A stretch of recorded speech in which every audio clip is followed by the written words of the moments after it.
You know, I came to the 10X conference last year, and our company was just me and my partner Brett and a concept. We were a very, very early stage company, but we've been working very hard for the last year, very quietly, but I've also been watching the medical devices group, learning as much as we can. And at this conference, this is the first time we have actually done any public demonstration of what our technology has done. We've been staying very under the radar for a little while, but over the next month, we're going to be a lot more public about what we do. So I appreciate you all voting for us. We're very delighted about the response that we got, and I'm excited to share some stuff about us. So our company, our mission is to reshape the field of protein-based research and clinical diagnosis, what Rhonda and Bundy called proteomics. And we're doing that with what we call a nanoelectronic immunosorbent assay, or NISA. This is a solid-state electronic biosensor that fully integrates biochemical testing with digital electronics. That sounds really great. But what does that mean? So our sensor uses a new nanomaterial known as graphene. It was discovered just 10 years ago, and up to today has only been in academic labs. And graphene has a number of interesting features. It's a sheet of carbon atoms, one atom thick, a true two-dimensional material, and it's highly electrically conductive, enabling us to put it on sensor chips. Because it's also carbon, we can bond our body's biology directly to it and turn antibodies into an electronic circuit.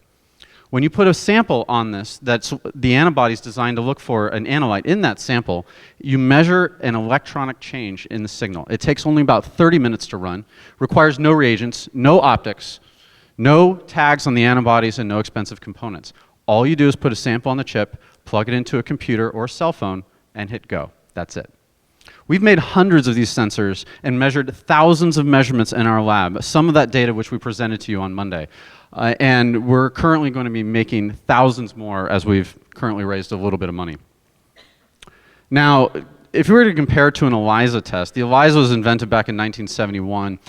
There's a number of advantages that a NISA has over an ELISA test, but the few I want to focus on is that the sensor itself ignores a sample type. We can use blood, we can use saliva. We currently use serum, and we'll be testing whole blood in about 2 months.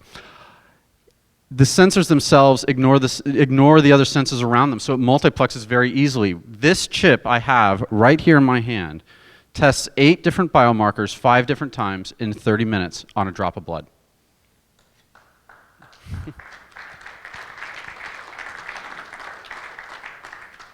Because it uses such a small sample type, we are focused on being a point-of-care tool, and all you need is a cell phone. That's it. So we are a company. We're not just doing research. These sensors have been developed for a long time in academic labs. We are developing products. Now, the past year, we wanted to make sure that we could reproduce these very rapidly, very quickly, and with consistent quality. Our yield is higher than any other academic lab. We're over 90%, and we're getting better every single day. So now, we're in our phase 2. We're building a product for protein research. That is going into beta test this summer and will be commercially released next year. So in 10X conference next year, I'll have products to show you too. But our real goal is to do clinical diagnostics. We have chosen Lyme disease to take through the FDA as a diagnostic, and the FDA has insisted that, has recommended that we will be a 510(k) de novo. So we're looking at about 3 to 4 months of patient trials, 6 to 8 months of FDA review, and a commercial release in 2017 of a Lyme disease diagnostic. Using that as a predicate, we'll be moving on to much, much more other diagnostics.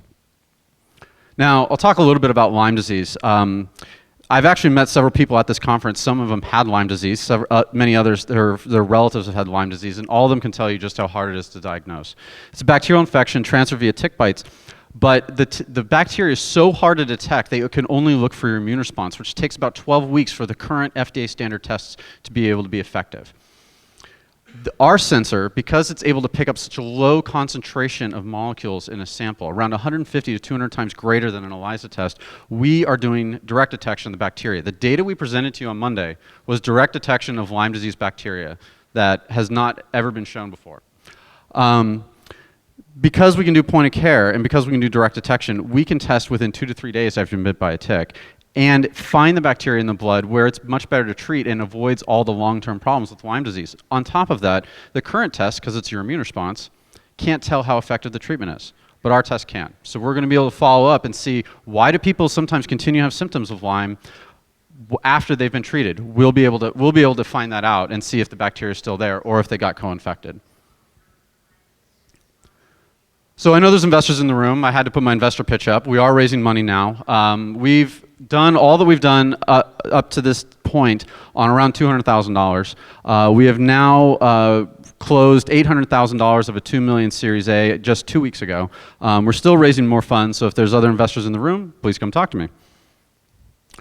Now, we're a small company, so we need some help from some other much bigger, more established groups, and because we're doing Lyme, we've been able to get that validations. We're working with doctors at Massachusetts General Hospital, focusing on point-of-care diagnostics and Lyme disease research. We're also working with Abbott Labs on some small grant projects and a few other things we're currently in development with. The one I want to talk to you, though, about is the CDC. The CDC, as a government lab, has a vehicle known as a Cooperative Research and Development Agreement, or a CRADA. We signed a CRADA with their infectious disease lab to gain access to the knowledge that they have about Lyme disease. They have new markers and new patents. They have excellent research. They have excellent labs. They'll be beta testing our product, and they do all that for free.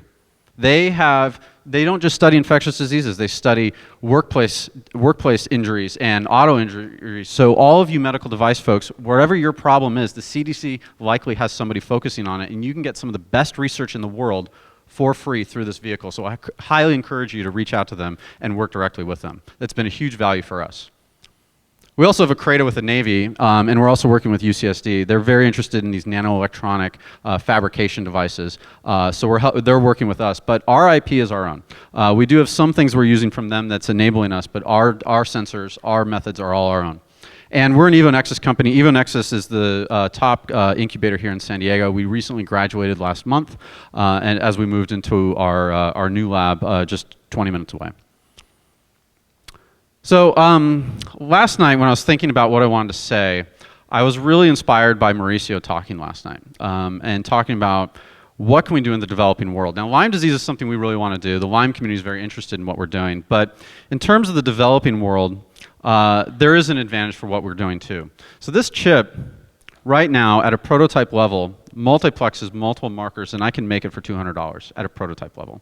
At a manufacturing level, we'll be a fraction of that.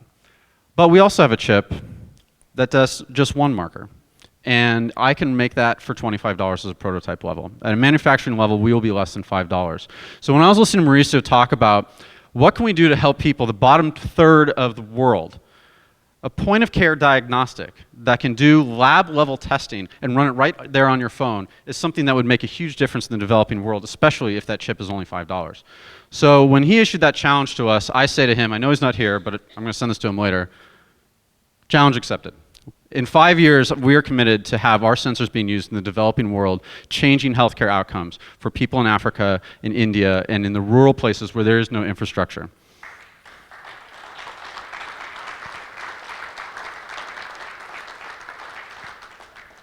So what does it do? In the particular case, because we can run on our cell phone, all you need is our cartridge with this chip inside and this. And you can get clinical level testing, the equivalent of what the developed world has, and do it in a village that has no electricity or no power. That's just a cell phone tower. And it doesn't require it requires very minimal training. All you have to do is put the patient sample into our cartridge, plug it into our phone, and press go. That's all it takes. Now, our multiplex chip offers another advantage. Now, some cases, such as tuberculosis, there are 5 different bacteria that cause tuberculosis, and each of them have started developing resistances to different types of antibiotics. So the key for something like TB is knowing what bacteria they have so you can figure out what medicine to give that patient. Because our multiplex chip can test for multiple things at a time. In fact, I can make a chip that can test for 100 different markers at a time. Because of that, we can tell on a single patient sample what bacteria they have and indicate treatment in just 30 minutes and on a small drop of blood. And finally, it's all electronic. I remember Mauricio was talking about how they had issues with reporting because of the compensation methods, and a lot of it was direct manual reporting when they were doing their vaccine program. Because it's all electronic, because you can run on your cell phones, all that reporting will be done right there in the phone. It's not up to the individual. It'll just send the data directly there. So it'll feed all their data in terms of understanding how diseases are spreading in the developing world and help them enable better controls over pandemics. So this is our company team. Brett, who's sitting up here in the front, and myself founded the company in early 2000 or late 2013. Since then, we've added 4 people. Amy is very key to us as a bio manager and keeping us very well organized and on task, and also making sure our bio processes are excellent. And Xinying just joined us as she's an excellent nanotech fab engineer.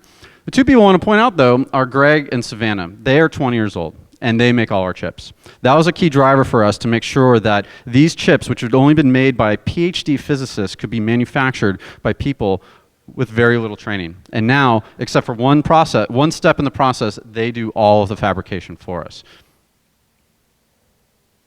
We do have a large advisory board, our CPAs and our lawyers, of a couple entrepreneurs and our clinical trial specialists. All of them have been critical in helping us get to the stage that we're at and are continuing to help us advance ourselves. So that's us. We're bringing the entire clinical laboratory right here to the palm of your hand. Thank you.